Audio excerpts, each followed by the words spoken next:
नमस्कार दोस्तों, एक बार फिर से आपका स्वागत है मेरे YouTube के चैनल ब्रजेश भंडारी में। और जिसमें हमारी सीरीज चल रही है एक और वार्तालाप। मैं अपने देखने वाले दर्शकों को ये ज़रूर कहूँगा कि प्लीज़ मेरे चैनल को लाइक कीजिए, शेयर कीजिए और सब्सक्राइब कीजिए और बेल आइकन को ज़रूर प्रेस कीजिए, जो कि आपको आने वाले नए वीडियो का नोटिफिकेशन मिले।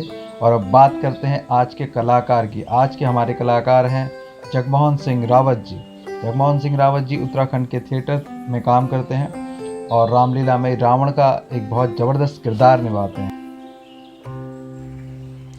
नमस्कार दोस्तों, एक बार फिर से आपका स्वागत है मेरे YouTube के चैनल ब्रजेश भंडारी में, और जिसमें हमारी सीरीज चल रही है एक और वार्तालाप। और मैं अपने देखने वाले दर्शकों से यही कहूँगा कि जो मैं ये कार्यक्रम बना रहा हूँ वो मुझे उम्मीद है कि आप लोगों को पसंद आ रहा होगा, और आपका सहयोग और आपका प्यार मुझे भरपूर चाहिए।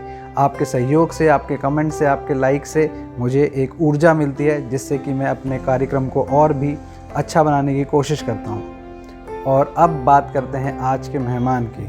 आज के हमारे मेहमान हैं जगमोहन सिंह रावत जी। जगमोहन सिंह रावत जी उत्तराखंड के रंगकर्मी हैं, थिएटर करते हैं। हिंदी थिएटर भी उन्होंने किया है, बट वो उत्तराखंड के थिएटर ज़्यादा करते हैं। और आइए उनका मैं अपने इस प्रोग्राम में स्वागत करता हूं। जगमोहन जी, आपका बहुत बहुत धन्यवाद कि आपने मुझे अपना कीमती समय दिया। और मैं ये जानता हूं कि आपकी बहुत व्यस्तताएं हैं, उसके बावजूद भी आपने मुझे समय दिया और मैं आपसे मिलने आया हूं। मुझे पता है मैं काफ़ी लेट हो गया हूं, फिर उसके बावजूद भी आपने मुझे समय दिया और हम इस बातचीत को कर रहे हैं। तो मेरा ये जो कार्यक्रम है, इसमें हम एक कलाकार की एक जर्नी को देखते हैं और उसके एक सफ़र के बारे में बात करते हैं। जो हर किसी का एक सफ़र होता है और एक अप्स एंड डाउन होते हैं उस जर्नी में। तो आपका ये सफ़र कैसे शुरू हुआ और कब शुरू हुआ? नमस्कार साथियों, नमस्कार बुलारा। ये अभिनय का कीड़ा समझ लो, एक हमारा डेंसिटी है, मेरा परंपरागत है। बहुत साल पहले जब हम छुटपन में थे, बच्चे थे, तो हमने अपने पिताजी को स्टेज पे, रामलीलाओं के स्टेज पे, थिएटर के स्टेज पे कलाकारी करते हुए देखा। और वही कह सकते कि वहीं से एक कला का जो कीड़ा मेरे अंदर पनपा है। और आज मैं एक अपनी कला के माध्यम से थिएटर में, उत्तराखंडी थिएटर में विशेषकर मैं रुचि रखता हूँ, क्योंकि वो मेरे दिल से जुड़ा हुआ है, मेरी भावनाओं से जुड़ा है उत्तराखंडी थिएटर। क्योंकि मेरी जबान का थिएटर है वो। हिंदी थिएटर भी करता हूँ, शॉर्ट फिल्में करी है मैंने एक दो, लेकिन मेरा रुझान उत्तराखंडी थिएटर पे होता है, क्योंकि उसमें एक पन दो काज करते हैं हम लोग। एक तो अपने थिएटर को बढ़ावा देते हैं, अपने साहित्यकारों को जो साहित्य लिखते हैं, वो नाटकें लिखते हैं, उनको प्ले के द्वारा हम लोगों तक पहुंचाते हैं। और सबसे बड़ी बात, वो मेरी बोली भाषा में होता है, मेरी सांस्कृतिक विरासत है जो हम अपने आगे आने वाली पीढ़ी को देते हैं। तो मुझे खुशी होती है। ये मेरे पिताजी के बाद मैं दूसरी पीढ़ी, और ये तीसरी पीढ़ी मेरा बेटा भी उत्तराखंडी थिएटर, उत्तराखंडी कलाकार है वो। और अपने कला के माध्यम से मैं ये गर्व से साथ कह सकता हूँ कि हम तीसरी पीढ़ी मैं लेके आ रहा हूँ अपने बेटे के साथ उत्तराखंडी थिएटर में, उत्तराखंडी शॉर्ट फिल्मों में, उत्तराखंडी वीडियो एल्बम में। अच्छा लगता है अपनी बोली भाषा को इस तरह प्रोजेक्ट होते देखते हैं। और अच्छा लगता है आप जैसे लोगों को, जो हम जैसे लोगों को जो भूले बिसरे हैं, किसी की नज़रों में नहीं है, वो इन छोटी छोटी विचार गोष्ठियों, इन छोटी छोटी विचारों के माध्यम से, आपस में बैठ के इस तरह के जो छोटे छोटे हम अपने विचार रखते हैं, इनके माध्यम से आम जन से जुड़ते हैं, हम आम लोकमानस से जुड़ते हैं, आम उत्तराखंडी से जुड़ते हैं, जो हम वास्तव में हम लोगों को प्रेरित करता है इस सब कर। जगमोहन जी, जो आपने एक बात कही कि भूले बिसरे हम कलाकार हैं, कलाकार सारे कलाकार ही होते हैं, कोई भूला बिसरा नहीं होता। मतलब ये होता है, हर किसी का समय होता है, किसी का समय आता है और हर किसी को एक समय मिलता है। और पर आप जो ये कर रहे हैं काम, ये बहुत अच्छा है कि अपने बोली भाषा के ऊपर काम कर रहे हैं और अपने कल्चर के लिए हम काम कर रहे हैं। तो जब जैसे आपने बोला कि आपने अपने फादर को देखा और आपने उसको अडेप्ट करा, और फादर को देख के आपको लगा कि हाँ मुझे करना चाहिए। तो फर्स्ट टाइम आप स्टेज पे कब आए और कैसे आपने जो पहला आपका एक्सपीरियंस था लाइफ में स्टेज का, वो हमें बताइए। अपने पिता को मंच पे कलाकारी करते देखते एक शुरू से मेरे दिल में भी एक तमन्ना थी कि किसी दिन मैं भी स्टेज पे चढ़ूँगा। लेकिन होता है कि जो मन की होती है कई बार होती नहीं है। मैं स्कूल की तरफ गया, स्कूल से कॉलेज की तरफ गया, तो मेरा रुझान उस टाइम 83 वर्ल्ड कप चल रहा था, तो क्रिकेट का एक जुनून था और वनडे क्रिकेट को लेकर, तो मैं क्रिकेट की तरफ निकल गया। मैं अपने स्कूल के लेवल पे और कॉलेज के लेवल पे मैंने क्रिकेट खेला है।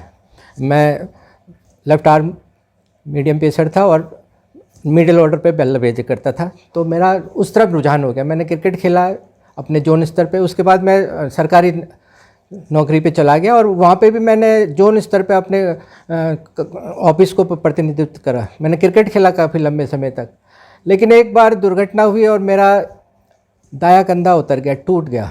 दायां कंधा टूटने के बाद लगभग वर्ष 2000 की बात है ये, तो मेरा दायां कंधा टूट गया। तो उसके बाद मेरा बॉलिंग करना ही छूट गया।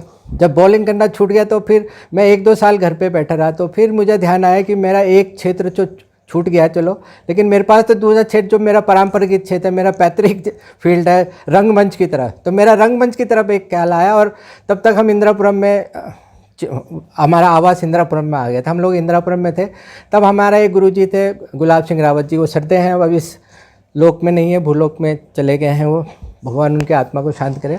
उन्होंने मेरे को एक प्रस्ताव किया कि जगमोहन ऐसा करते हैं कि इस क्षेत्र में रामलीला का शुभारंभ करते हैं। इस क्षेत्र में उस टाइम बहुत इक्के दुक्के लोग थे और पहाड़ी तो नाम मात्र के थे। तो मैंने कहा भाई जी इस क्षेत्र में तो हम रामलीला कैसे करेंगे, यहाँ तो कोई है नहीं। उन्होंने कहा भगवान का कार्य शुरू करते हैं। तो हमने इस तरह रामलीला का शुभारंभ कर दिया। मैंने तब तक सोचा नहीं था कि मैं मंच पे भी जा सकता हूँ, क्योंकि मैंने मंच का अनुभव नहीं था। हाँ, मैंने अपने पिताजी को करते हुए देखा था और मेरे मन में ललक थी कि मैं स्टेज करूँगा। लगभग 35-36 साल का मैं उस टाइम हो चुका था, मतलब 35-36 साल तक उम्र तक मैंने स्टेज देखा था, स्टेज में गया नहीं था। तो जब रामलीला का आरंभ हुआ तो रिहर्सल शुरू हुई, तो मेरे गुरुजी ठहरे हमारे, तो उन्होंने बोला मुझे खड़ा कर दिया, एक दिन खड़े हो जा। तो मैंने को खड़ा किया उन्होंने, तो मैंने कहा मैंने क्या करना, उन्होंने कहा रावण के डायलॉग बोल। तो मुझे बड़ा आश्चर्य हुआ, मेरी वो कदकाठी वो आवाज़ नहीं है जो रावण के लिए चाहिए होती है। तो मैंने कहा भाई जी मैं रावण के पार्ट के लिए आप मुझे खड़ा कर रहे हो, लेकिन आप मुझे देखते रहो, मैं कर पाऊँगा। उन्होंने कहा मुझे तेरे पे विश्वास है, खड़ा हो जा और कर। उन्होंने कहीं सुना हुआ था कि इसके पिताजी भी थिएटर और रामलीला से जुड़े हुए थे, और मेरे पिताजी का ये कोइंसिडेंट है कि वो भी रावण के पात्र को निभाते थे, और इस तरह उन्होंने मुझे रावण के पात्र के लिए खड़ा कर दिया। आज मुझे आपको ये बताते हुए बड़ा हर्ष हो रहा है कि लोग जब मेरे को रावण के पात्र में देखते हैं, आज लगभग 10 साल हो गए हैं मुझे, 10-15 साल हो गए हैं, 15 साल से मैं लगातार रावण का अभिनय कर रहा हूँ, और लोग मेरे सामने भी मेरी प्रशंसा करते हैं कि हाँ हमने अगर रावण कहीं देखा है तो आप जैसा रावण बहुत कम देखने को मिलता है। खुशी होती है तब ये सुन के। तो ये मेरा पहला है। वो गुरुजी ने लगभग 2004 में मुझे खड़ा किया था, और जब से लगातार मैं रावण का अभिनय कर रहा हूँ मंच पे।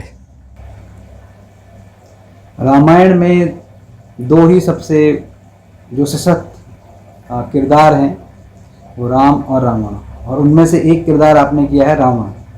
और रावण का किरदार करने के लिए अंदर से भी बहुत करेज चाहिए, क्योंकि बहुत मजबूत एक हीरो है और एक विलेन है, और दोनों सशक्त हैं, बहुत ही सशक्त हैं। रावण बहुत ज्ञानी था और बहुत ही पराक्रमी था, और बहुत जिसे बोलते हैं वीर था एक, और ज्ञानी भी था।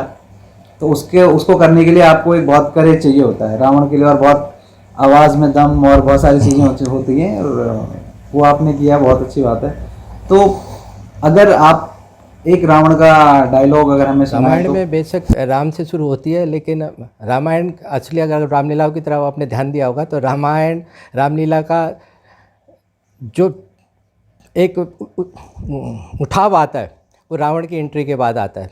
हाँ बेशक राम प्रभु थे, लेकिन रावण वो शख्स था जिसने राम को मजबूर किया धरती में आने को।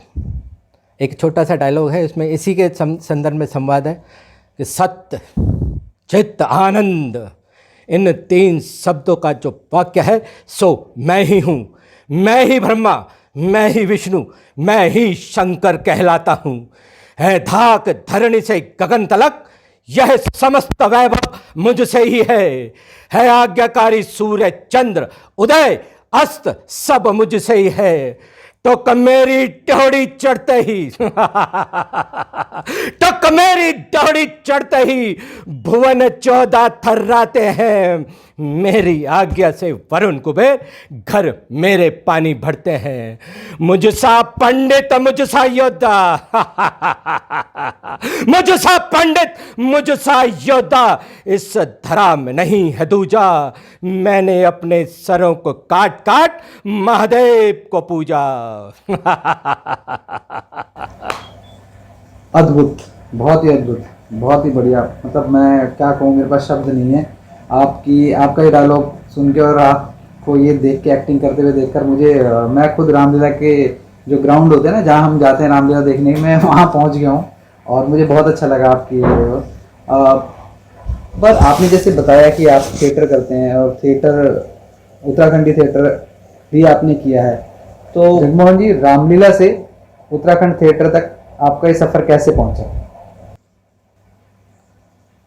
बंधु, ये तो एक इत्तेफाक ही कह सकते हो कि एक बैठक के सिलसिले में हम दिल्ली के अल्मोड़ा भवन में, जो साउथ एक्स में है, वहाँ मैं किसी बैठक के लिए वहाँ गया हुआ था और इत्तेफाकन वहाँ पे खुशहाल सिंह बिष्ट जी, जो हाई अलर्ट्स के कर्ता धर्ता हैं, उनके संस्थापक हैं, वो मेरे से इत्तेफाकन मिले हैं वहाँ पे। तो हमारी बातचीत हुई, कहाँ से हो, क्या हो, ये करते करते जब उनको पता लगा कि मैं भी थिएटर से हूँ और रंगमंच की दुनिया की तरफ आना चाहता हूँ, तो उन्होंने बड़े खुश मन से कहा कि यार बुला, कहाँ घूम रहा है, तो हमारा हाई अलर्ट्स ग्रुप है, इसको ज्वाइन करो बस। और मैं हाई अलर्ट ग्रुप से जुड़ गया। उसके बाद रुकमा रमेला, रानी कर्णावती और कई पैसन दिल्ला, गुलाम सिंह रौतेला और इस तरह के कई नाटकों से मैं जुड़ा। तीलू रौतेली करा मैंने गढ़वाली में भी और हिंदी में भी। उसके बाद अर्धग्रामेश्वर में मेरी भूमिका रही है। इसके बाद हमने रानी कर्णावती में मैं 2 पात्रों में अभिनय किया मैंने, पहले राजा महिपत और बाद में गुरु हरि सिंह। तो इस तरह से मेरा रुझान बड़ा इत्तेफाकन है कि मैं एकदम से रामलीला से रंगमंच की तरफ आया और इसके लिए मैं अपने, वो भी मेरे गुरु शरीक हैं, खुशहाल सिंह बिष्ट जी, हाई अलर्ट्स ग्रुप के संस्थापक हैं और वर्तमान में उसके अध्यक्ष हैं। मैं उनका धन्यवाद करता हूं कि वो मुझे इस तरफ ले आए और अब मेरा अन्वंत्र यहाँ से यात्रा शुरू हो गई है। मैं उसका हाई अलर्ट्स ग्रुप का महासचिव भी रहा हूँ और अपने महासचिव कार्यकाल के दौरान मैंने कोशिश करी है कि इसको मास को जोड़ा जाए, युवा पीढ़ी जब तक किसी कार्यक्रम में या किसी आयोजन में नहीं जुड़ेगी तब तक उसका फल मिलना मुश्किल है। तो मैं चाहता हूं कि युवा पीढ़ी आगे आए, जिस तरह से मैं जुड़ा हूं, मेरे आने वाली पीढ़ी भी इसमें जुड़े, मेरे आने वाले युवा भी जुड़े। तो इस तरह आप रंगमंच पर आए और रंगमंच आपने ज्वाइन करा और आपने इतने सारे हमारे फेमस प्लेस जो हैं उत्तराखंड के, वो आपने किए। बट मैं यहाँ देखता हूँ कि हम सारे लोग, जितने भी हम उत्तराखंड के लोग दिल्ली में रहते हैं, हम सब मोस्टली 90% लोग यही बात करते हैं कि हम अपने कल्चर को हमें आगे ले जाना चाहिए, हमारे कल्चर को, बोली भाषा के ऊपर हमें काम करना चाहिए। तो मैं, जैसे कि यहाँ पर प्रोग्राम्स होते हैं, जो सांस्कृतिक कार्यक्रम होते हैं दिल्ली में, जिसमें कलाकार आकर परफॉर्म करते हैं, कोई गाना गाता है, कोई डांस करता है, कुछ बहुत सारी चीज़ें होती हैं। तो आपको क्या लगता है कि ये भर करने से या इसको करने से उत्तराखंड की संस्कृति पनप रही है? क्या उत्तराखंड की संस्कृति को संरक्षण मिल रहा है? बंधु, ऐसा है कि सांस्कृतिक कार्यक्रम होने चाहिए, मैं इसका बिल्कुल पक्षधर हूँ, बिल्कुल हाँ है। इन सांस्कृतिक कार्यक्रमों के माध्यम से हम आने वाली पीढ़ी को, युवा पीढ़ी को अपने समाज से, अपने कल्चर से, अपनी बोली भाषा से जोड़ते हैं। लेकिन साथ साथ में मैं ये भी चाहता हूँ कि इसी बोली भाषा को निरंतरता मिलती रहे। कल्चर बिल्कुल ठीक है, सांस्कृतिक कार्यक्रम होने चाहिए, बच्चे जुड़ते हैं, अपनी बोली भाषा को जानते हैं। इसके साथ मैं एक और चीज़ जोड़ना चाहता हूँ कि इसी के साथ हमारा जो थिएटर है, हमारा रंगमंच है, उसकी बड़ा समृद्ध परंपरा है रही है। हमारे लगभग 100 साल का इतिहास है, उससे भी पुराना इतिहास है हमारा। तो मैं चाहता हूँ कि सांस्कृतिक कार्यक्रम की लय बनी रहे और साथ साथ उत्तराखंडी थिएटर भी लोगों के सामने आए। हमारे लेखक, हमारे रचनाकार, हमारे साहित्यकारों ने इतनी अच्छी अच्छी रचनाएँ लिखी है, इतने अच्छे अच्छे नाटक लिखे हुए, और ये साधना है। नाटक, प्ले, रंगमंच, थिएटर एक साधना है। बहुत साधना करनी पड़ती है हम लोगों को। 2-2, 3-3 महीने पहले हम अभ्यास करो, फिर उसको मंच पे उतारो, अपनी बोला भाषा, उसमें तो पूरा सांस्कृतिक महत्व है। हमारे नए नए बच्चे जुड़ते हैं उसमें, वो अपनी बोली भाषा बोलते हैं। मैंने देखा हमारे साथ कई ऐसे बच्चे हैं जिनको बोली भाषा नहीं आती थी, लेकिन रंगमंच का जब उन पर रंग चढ़ा तो उन्होंने अपनी बोली भी भाषा बोली है, रंगमंच में अभिनय भी किया है बोली के साथ, चाहे वो गढ़वाली हो, जौनसारी हो या कुमाऊनी भाषा हो, बहुत अच्छा बोला है। तो मैं चाहता हूं कि हमारे सांस्कृतिक कार्यक्रम की निरंतरता ये गंगा बहती रहे। हमारे साहित्यकारों का जो साहित्य लिखा हुआ है, नाटक लिखे हुए हैं, उनके माध्यम से भी बच्चे जुड़ें, अपनी बोली भाषा के माध्यम से इन नाटकों को सफल करें। मैं आह्वान करूँगा अपनी युवा पीढ़ी को, आए, हम सांस्कृतिक कार्यक्रम में मौज मस्ती करते हैं, नाच करते हैं, खूब करो, करने भी चाहिए। इससे हम अदर समाज को भी अपनी एकता पहचान दिखाते हैं। लेकिन साथ साथ में मैं आह्वान करूंगा अपनी युवा पीढ़ी को, अपने साहित्यकारों की, कि नाटकों की तरफ भी आइए, प्ले की तरफ भी आइए। हमारी बड़ी समृद्ध परंपरा है, बोली भाषा है। आओ हम सब मिलकर अपनी इस समृद्ध परंपरा को आम जन के लिए लेके आए। मैं आप सबका इंतज़ार करूंगा, स्वागत करूंगा कि हम इस परंपरा को अपनी आगे आने वाली पीढ़ी को सौंपें। जगमोहन जी, मैं आपकी बातों से 100% एग्री करता हूँ। जो आपने बोला कि हम जो सांस्कृतिक प्रोग्राम कर रहे हैं उनमें हम आएँ और अपने दूसरे कल्चर को भी, हम दूसरे लोगों को भी दिखाएं हमारी एकता, और हमारे कल्चर को भी शो करें। ये बहुत अच्छी बात है, जिससे कि हमारी न्यू जो जनरेशन है, आने वाली जनरेशन है, उसको पता चले हमारी बोली भाषा, हमारे संगीत, हमारा रहन सहन, हमारे जो हमारी ड्रेस होती है, जो हमारा कल्चर है वो पता चले। वो बहुत अच्छी चीज़ है। और आपने जो ये दूसरा पॉइंट इसमें रखा कि थिएटर को भी हमें प्रमोट करना चाहिए, वो भी बहुत अच्छी बात है। तो मैं अपने देखने वाले दर्शकों को ये कहूँगा कि जो जगमोहन जी ने कहा है उसको हम ज़रूर फॉलो करें। तो जगमोहन जी से बातें करके बहुत अच्छा लगा, और उन्होंने अपने विचार हमारे साथ रखे, अपने एक्सपीरियंस हमारे साथ शेयर करे, और बहुत ही अच्छी बातें करी हमारे साथ, और बहुत बेबाकी से अपने सवालों के जवाब दिए। तो मैं अपने देखने वाले दर्शकों को यही बोलूँगा कि प्लीज़ मेरे चैनल को लाइक कीजिए, शेयर कीजिए और सब्सक्राइब कीजिए, जो कि हम उत्तराखंड के ऐसे गुणी कलाकारों को आप तक ला सकें। और मैं इसी के साथ अपने देखने वाले दर्शकों का धन्यवाद कहूँगा। धन्यवाद।